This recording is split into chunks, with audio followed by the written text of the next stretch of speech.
So the final portion of our forum tonight, prior to questions from our viewers, is an opportunity for you to meet Erica Pines, Senior Advisor of the Reverend Warnock for Georgia campaign. Now, as I mentioned before multiple times, all candidates were invited here this evening. So, Ms. Pines, we certainly want to thank you for making the time to be here with us tonight. Thank you. It's a pleasure to be here. First, I want to say thank you to the organizers, to the elected officials, to those who are running to be elected for joining us this evening. The Reverend would be here, but running a statewide campaign that has garnered so much national attention, we're now counting about 3,500 requests a day for him to appear. So we have his schedule jammed up from the morning until he puts his head on his pillow at night. So we did not want to abandon you all. We just want to send a surrogate, and I hope I do a good job with representing him. I want to start by saying that the Reverend is not running for U.S. Senate to enrich himself. His life of service has been about enriching others, about giving himself to others in the community, giving himself to others with his faith, and now he wants to give himself to others by representing the state of Georgia in the United States Senate. So we are running a campaign for everyone. We are running a campaign. He's running to represent working families. He's running for access to health care, running for access to educational opportunities for everyone, running a campaign for access to jobs, the economy, to protect military families. That's why he's running for office. He's not doing this for power. That's not who he is. That's not how he was raised. He's doing this to enrich the state of Georgia and enrich the United States of America by serving in the United States Senate. Thank you for that. I appreciate that. You know, Ms. Pines, anyone that's turned on the television over the last few months knows that Georgia has been blanketed with political ads. Yes. Many of Senator Loeffler's ads take quotes from Reverend Warnock's sermons and then state that he wants to defund the police and that he is anti-military based upon statements from his sermons. So I wanted to give you the opportunity to respond to the information contained in those ads. We try not to run. We try not to talk about responses to negative things. We want to focus on the positive things. We know that the statement that they took about the military, his father was a highly ranked officer in the military. They took a Bible scripture that he was quoting from and just took that and spun it a certain type of way. So we're trying to run a campaign on the positives and what he's trying to do instead of a campaign on distractions is where we're trying to go with this race. Thank you. You're quite welcome. How do you feel about, or how does Reverend Warnock feel about Georgia's response to the pandemic thus far? And what would he do to help those impacted? Okay, I can't speak directly for what he would do. I can tell you what he said he's going to do. We think the response was poor.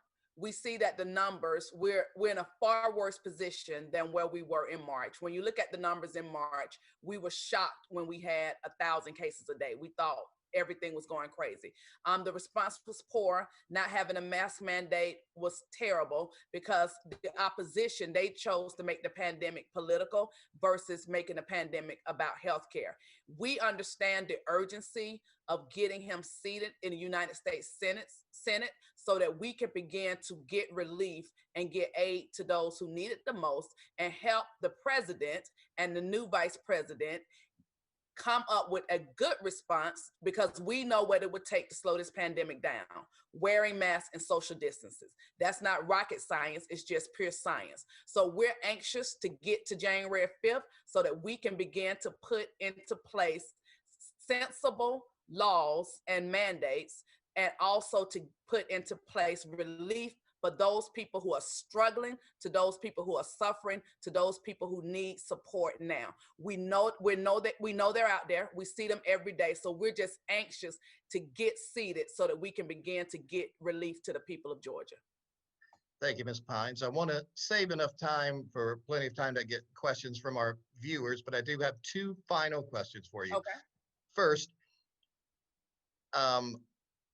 how would you respond to voters who are afraid that Reverend Warnock is going to support an attempt to raise their taxes? I've not heard him say that he was going to raise taxes. Right now, we're in a, as far as voters are concerned, what we're seeing is people are so tied on political sides that people have chosen who they're going to vote for on January 5th. People are locked dead in their stance. So our goal right now is to get people to the polls, and this is a turnout game. They're like few undecideds or few people who are on the fence waiting for a debate to tell them who to vote for. Right now, we're making sure that our base go to vote. Like, I'm quite sure the opposition wants their base to go to vote. But we've had, being out here on the ground, we've had few people tell us that they're concerned about us raising taxes. Okay. Final question for you, Ms. Pines. Again, thank you for being here. What can you tell us? Obviously, this is an event that has been put on by the Savannah Jaycees, which is the junior chamber.